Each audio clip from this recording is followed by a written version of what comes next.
Hey everyone, Al here. If you're listening to this podcast, there's a good chance that you're either an entrepreneur, small business owner, or you're thinking of starting your own business someday. On this podcast, we talk a lot about ways to grow your business or set yourself up for success. In the past 4.5 years, we've published 44 episodes covering everything from starting up your business, hiring the right people, setting your business up online, protecting your business from fraud, marketing your business, navigating the Canadian tax code, and using data to make good decisions.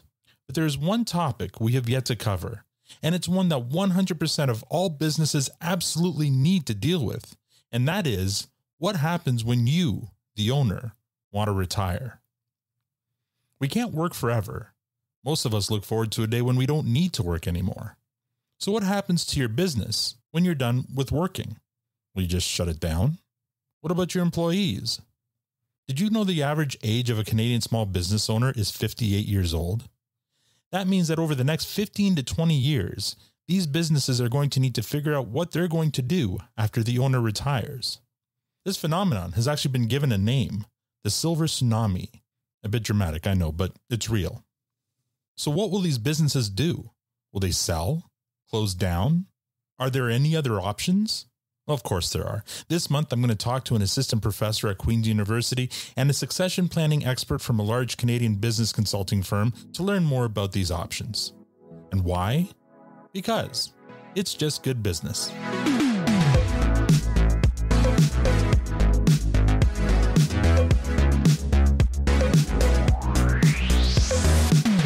Succession planning is a growing concern for Canadian business as the population ages into retirement. Who's taking over? Many businesses are just opting to close. How big a problem is this? And what can we do to mitigate this? I'm joined by Dr. Sarah Burrows. She's the assistant professor at Queen's University to talk about this. Dr. Burrows, thank you so much for joining me today. Thank you for having me. It's a pleasure. Now, you're at the Smith School of Business at Queen's? I am. Tell us a little bit about the Smith School of Business. So Smith School of Business at Queen's University is one of the country's leading business schools. We actually launched the very first undergraduate business program all the way back in 1919. And since then, we've experienced tremendous growth and now offer a variety of programs, including MBA degrees and PhD degrees. Amazing. And you're an assistant professor at the school?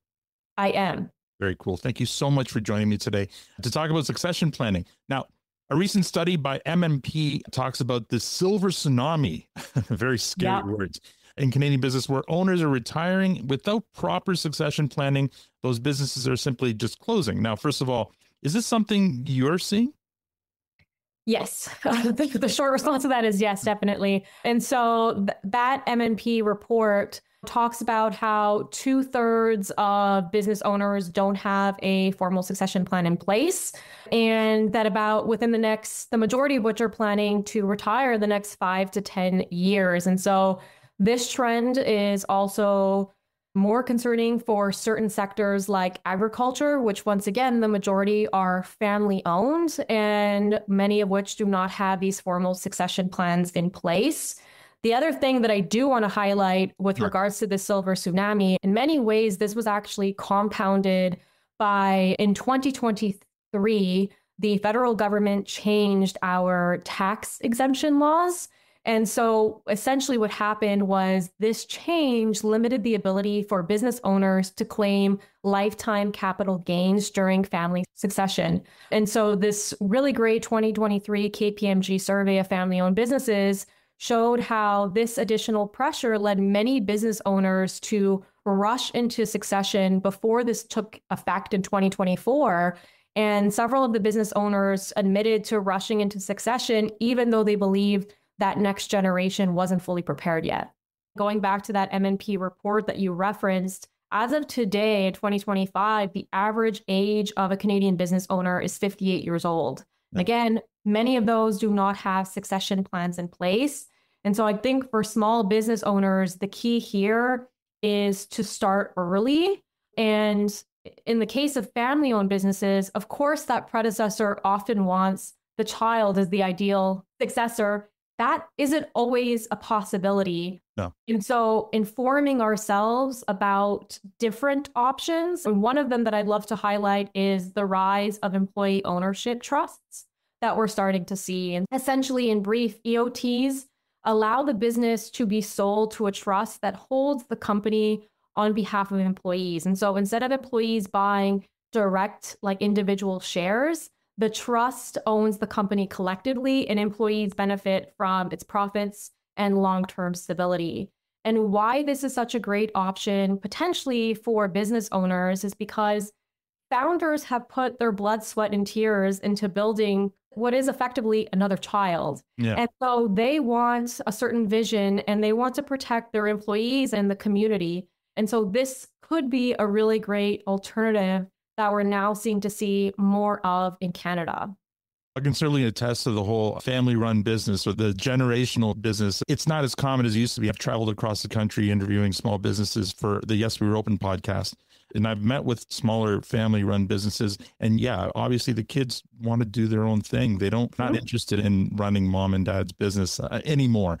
Right. So these trusts are interesting. So basically the businesses become owned by the workers after the owners are gone?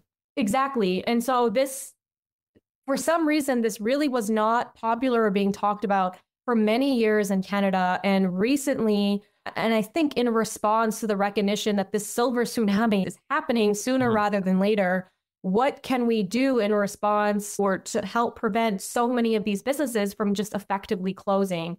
So this is a really interesting alternative that has seen widespread success in the UK and other parts of Europe. And so I'm excited about the potential that this could bring. Who owns the trusts? It depends. And so there are some companies that are being developed in order that essentially their company offers the service that they are the trustee. They own the trust on behalf of the employees, and the employees are the beneficiaries. There are other options through like financial planners and advisors. So there is variation in that. And is there an option or an opportunity for somebody to buy the trust, like to purchase the business themselves? Yes. And that's why it's important to seek that professional advice, because the idea of an EOT is really interesting, but the logistics of it are quite difficult.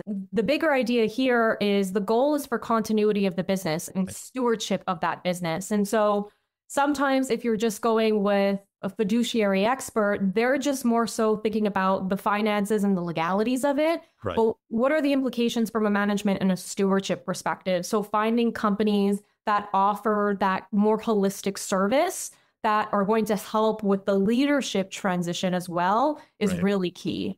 Yeah, they're not maybe invested in growing or innovating the business. So you're still looking for maybe an owner or a CEO or somebody to take leadership in that vein. Exactly. It's a huge transition. And so while there are a lot of positives, making sure that there is also through that company that you're going through this process with, that there are people in place to help through that managerial transition.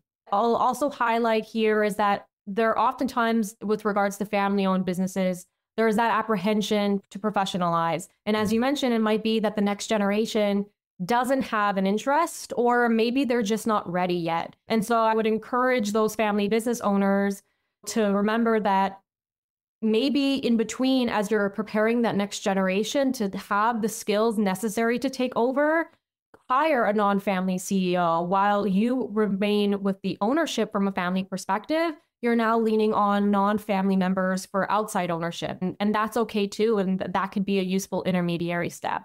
Interesting. So you mentioned earlier some changes that happened to the capital gains tax in 2023.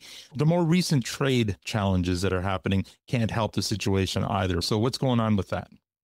I'll give you a classic academic response, and that is, it depends. So the impact of current trade disputes between Canada and the US, what we're seeing is that it really does vary depending on the industry. And so for some business owners where they're doing a lot of exports south of the border, or they have close supply chain partnerships with cross-border counterparts, they're experiencing a lot of uncertainty, rising costs, difficulty to forecast for the future just because of the sheer uncertainty.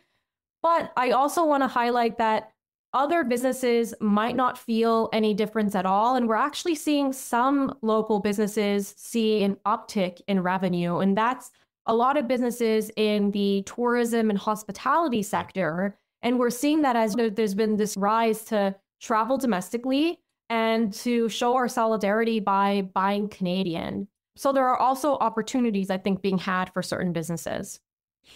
In your opinion, Dr. Burrows, is enough being done right now to curb this, or do we need to do more?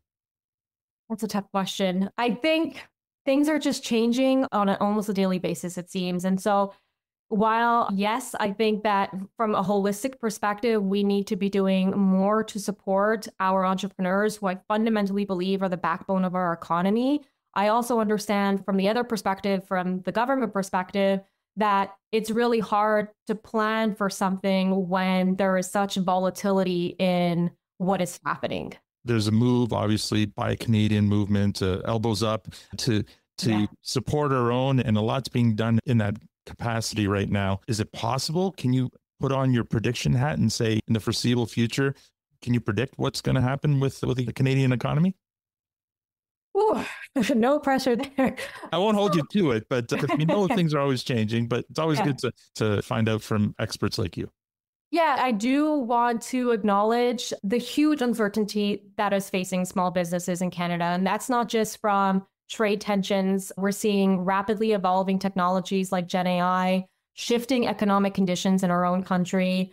And so I want to be honest about the uncertainty and recognize that entrepreneurs are probably feeling a lot of anxiety, and rightfully so. What I do want to highlight, though, is I find really inspiring to see how Canadians and entrepreneurs are showing up for one another during these difficult times. And what I do want to highlight is this idea of an entrepreneurial mindset. And at the heart of that is being open to change and being open to experimentation. And so rather than seeing these changes as deal breakers, I would encourage entrepreneurs to shift that mindset and see them as opportunities.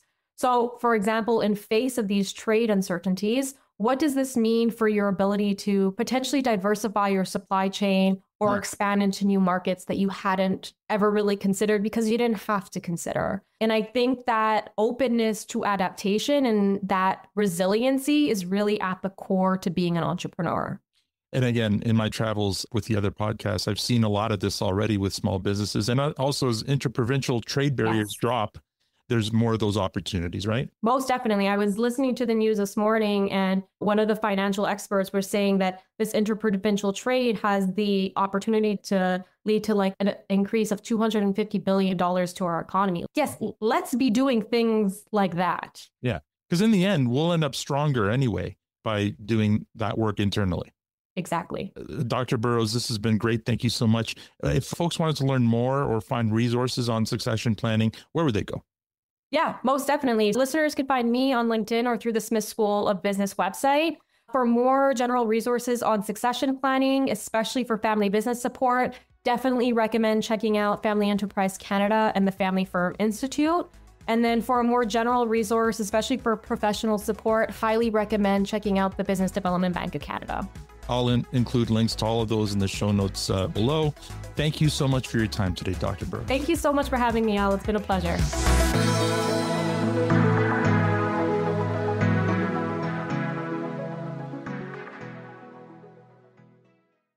I'm back on the road, and this season, I'm headed to the heart of the prairies known as Queen City, Regina, Saskatchewan. In every corner of Canada, small businesses are facing challenges, adapting, and thriving. And in Regina, the entrepreneurial spirit is alive and kicking. Join me for an all-new season of Yes, We Are Open, where we celebrate resilience, innovation, and the stories behind the businesses that keep Canada moving. Oh, and Regina-style pizza. We'll get to that later. Earlier this week, I spoke with Dr. Sarah Burrows from Queen's University about the growing issue of Canadian small businesses shutting down due to the increasing number of retiring owners. Now, this issue has been named the Silver Tsunami, and its effects have been documented in a recent study by MNP, a business advisory firm out of Calgary. And here to talk about that study today is Carrie Smith, National Leader, Family Office Services at MNP. Carrie, thank you so much for joining me today. Thanks for having me. I'm looking forward to this. Can you maybe just give a quick description of what does MNP do? So we're a full service accounting, tax, and advisory firm. We're proudly Canadian owned and we're coast to coast. We really focused in on the mid-market in Canada, which really does represent a significant portion of Canadian businesses in Canada. So I think that's really exciting. For us as accountants, as people would call us, we really do try to focus going beyond the financial statements and the tax returns when we work with our clients and really do become that trusted advisor to them in all facets of their business. What do you do in your role there? Our team really focuses in on 3 key areas when we work with our clients. One of them being succession planning, which I think we're going to talk a little bit more about today. Another part of that is building out a financial roadmap for our clients. So really helping them to understand the assets they have both in the business and the personal world and how they're going to evolve over time, how they're going to serve the family and their goals and their needs. And the third part is really looking at their estate plan from a strategic standpoint, understanding philanthropic goals, and really helping clients to pull together that family balance sheet and helping them understand that on a reporting basis, month to month or year to year. Now, we're talking about this month because of this report that MNP put out this year. Can you give just a quick outline of what was talked about in the report? What we did was we gathered about 550 responses of business owners and leaders across the country, really just to get a better understanding of where they were in their succession journey. Interestingly enough, if we go back 10 years and we think about succession planning and that conversation in the business community, it really wasn't something we talked about. It wasn't front of mind for advisors. It wasn't front of mind for business owners themselves. But as advisors, we started to see into the future and realizing, wow, we've got this massive wave of business owners who are going to start to get older and something's going to have to happen with these businesses. And so that's when the ball really started to roll, when we were having these conversations, really trying to educate people. And so when we took in all this information, we've now shifted that focus from not talking about it to really seeing that business owners are thinking about it. And they're thinking about different aspects of their succession plan. So they're thinking about big ticket items, my timeline, who I might sell or transition my business to, what does the dollar value look like? So they're thinking about it. That gap, though, that we're trying to close is really putting those thoughts and putting pen to paper and taking that action. So that's really our report, is really showcasing that while business owners are thinking about it, we're missing that key important step now of really starting to document that and put actions into place. It's not something you maybe a small business owner or entrepreneur might think about when they're first starting off, but I know I can attest to, in my travels across the country, recording stories for Yes, We Are Open and meeting up with these family-run businesses. And there used to be a time where it was almost a foregone conclusion that the children would take over the parents' business. But in the stories that I told, in many cases, that's not true. As usually kids want to do their own thing. What happens to these small businesses? And a lot of them are shutting down. And that's what your report is showing. So succession planning, that's why it's important. In the report, I keyed in on this phrase: business dynamism is on the decline in Canada. What does that mean?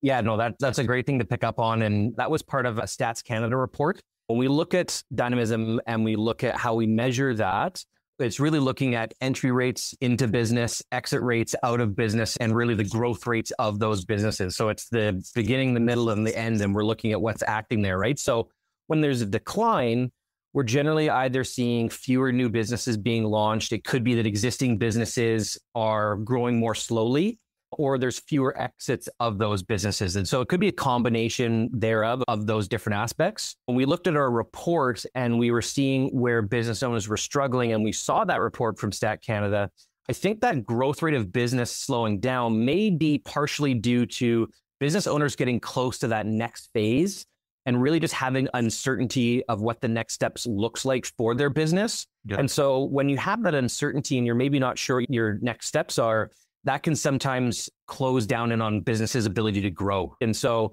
without having that succession plan and not having that clear path forward, it can trickle down into the performance of the business. Now, when you're starting a business, retirement seems so far away. You're focused on building that business and making it work. How early in the process would you recommend that people start thinking about these business plans? I love getting asked this question all the time because I think it's this sort of automatic conclusion that, well, I wait until I'm maybe 5 years out or 3 years away, and then I start to thinking about retirement and doing all these things I need to do. When we meet with business owners, we always say that's something you should start from the very beginning. And I think there's misconception on what a succession plan is, because I think generally people think of this massive 50-page document that highlights all these different things. And while at the end of your life cycle and you're getting ready to transition that business, absolutely, it should be a very detailed and complex document. At the beginning, it simply could just be one page. And so we always tell business owners, look, even from the beginning, you should be thinking about the future and what it's going to look like. And that's naturally part of business anyways. You're always going to be looking forward. But if you start thinking about big picture items, and when we think about succession planning too, as a business owner, you kind of have three main options, right? It's transition to family, sell to management and or employees, or find a strategic third party to acquire the business. And so if those are generally your three options, even if you just start there and think to yourself as a business owner, how would those three look for my business today? If you don't have kids yet, or there's no one within the family, then okay, that's not an option today. But hey, if I do start a family, that might interest me. If you're a company of one or two, maybe the employee option isn't there. And so maybe a sale to a strategic third party makes sense today. But again, thinking about that process early on and what does the future look like, who's going to be there, I really think is an important part of the process of being a business owner. And then again, these plans are not static. They're meant to be fluid. And so the idea too is that you're revisiting this every year because things will change. Your business will grow. You may add more employees. Your family may grow. Economic conditions can come in or out that may impact your business. And so a lot of this changes. And so it's really important that you're revisiting this and updating that. And naturally, that document will start to build on itself as you get deeper and deeper into your business life cycle.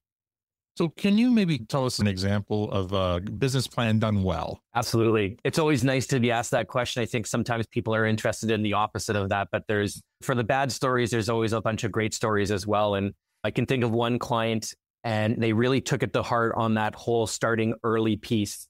And I remember they used to have this really big visual every time I'd go see them. And it was always the big picture ideas for the future. And so it was documenting high level, who would be there and what roles would they play.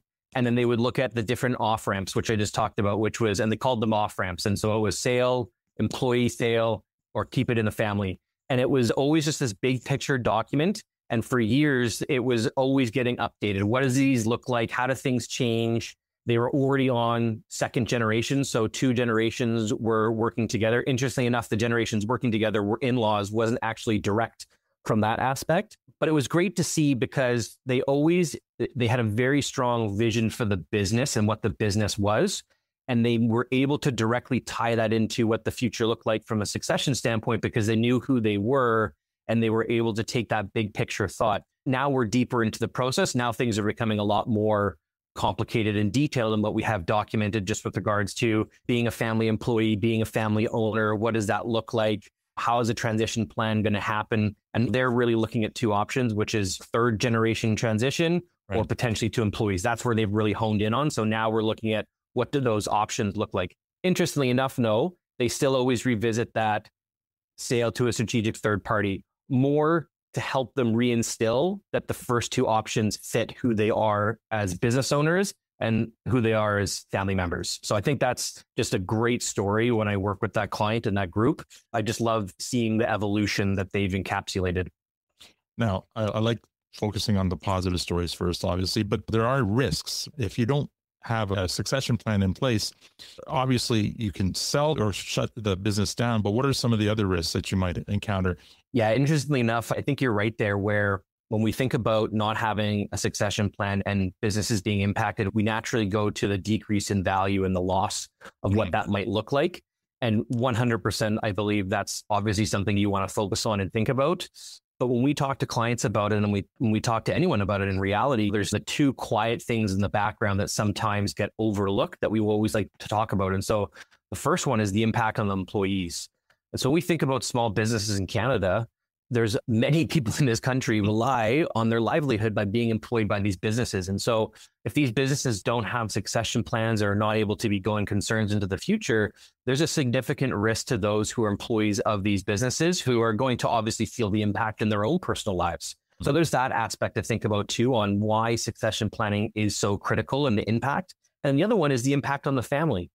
And so when we think about family-owned businesses or someone that's in the family that's involved in a business and maybe the others aren't, there's a lot of stress that can generally be put on that family because family and business always end up mixing over. And there's always the potential for conflict. And understanding that the family has to go through stress too, that business is putting food on the table. And so there's just always that impact on the family. And what does that do as well? That We want clients to be mindful of why this is so important outside of the obvious, which is that decrease in value we talk about.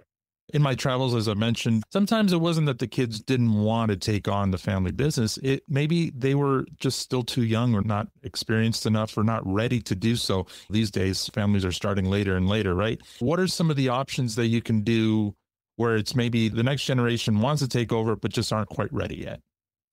Yeah, so when we look at that, the first thing we would talk about, if the business and the client and the family is really set on that family transition piece, a lot of what we would do in working with our clients is helping to educate and prepare that next generation. It starts off as assessing that generation of where they are today from a skill set, what do they have, understanding then where the shortfalls are and the gaps are that we would need to close, and then helping to build out an education program and training program to help get them there. Part of that, though, may also be that they want to bring in employees and they want employees to be part of that ownership. And so we talk a lot about employee ownership plans as well in Canada, and really that's a great option.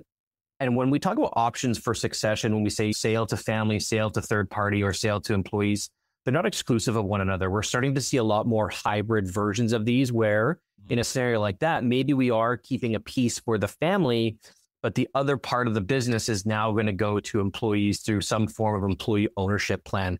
And it's a great option. When we talked before about the risk of not having a succession plan, one of the impacts is the impacts on the employees. What better way to try and help avoid impacts to the employees by having them part of ownership and having a piece of the pie and being a part of the growth and the succession of that business. So the employee ownership plan is a really great option for families when looking at their succession plan.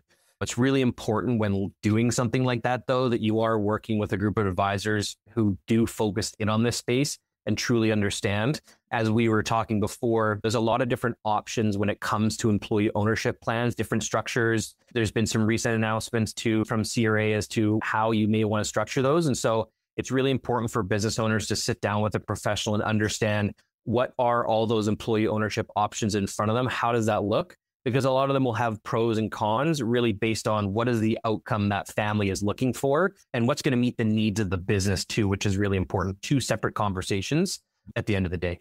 It makes a lot of sense. Now, if folks wanted to learn more about succession planning, where would you direct them? Number one, start the conversation with the right professional is the best first step. Can sometimes be the hardest part, which is starting, but it's the best part. Two, remember these plans are not static, they are fluid. And so when we talked about before, how early should you start? It can be really simple as just a one pager and looking at those off ramps. How do those look in my business today? Obviously, I would encourage your readers to go to our website, np.ca/family office, where they can read more about the report in detail. We've also just released an updated version of the report that's just focused in on the real estate and construction industry in Canada. So a lot more focused on that sector. And obviously at the end of the day, I'm always happy to chat with anybody that has any questions and want to learn more about succession planning and what does that look like for you. But I always go back to start the conversation with the right person. It's the hardest step, but it'll be the best step you can take. I'll include links to everything we talked about in this conversation in the show notes. Harry, thank you so much for joining me today. Thank you for having me. It was fantastic.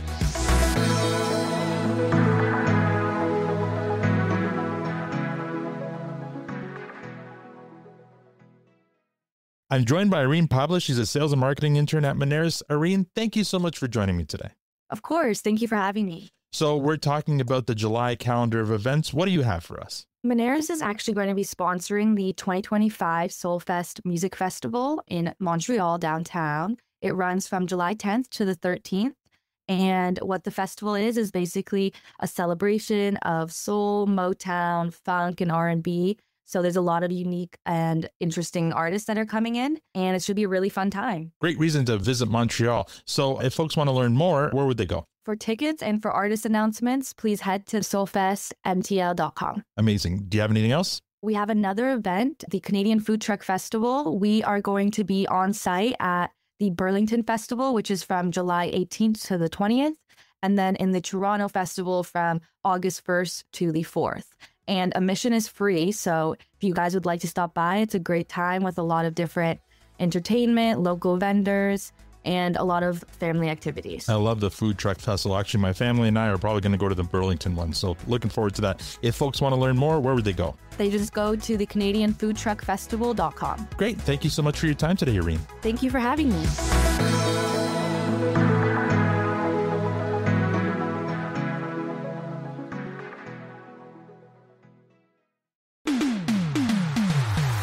That's all we have time for this month. Once again, please check out the show notes for links to everything we talked about in this episode. If you have any questions about anything business related, you can email us at podcast@moneris.com and we'll try to answer them in future episodes. On behalf of Dr. Burrows, Carrie, Irene, myself, and the rest of Moneris, it's just good business saying thank you for listening. See you in August.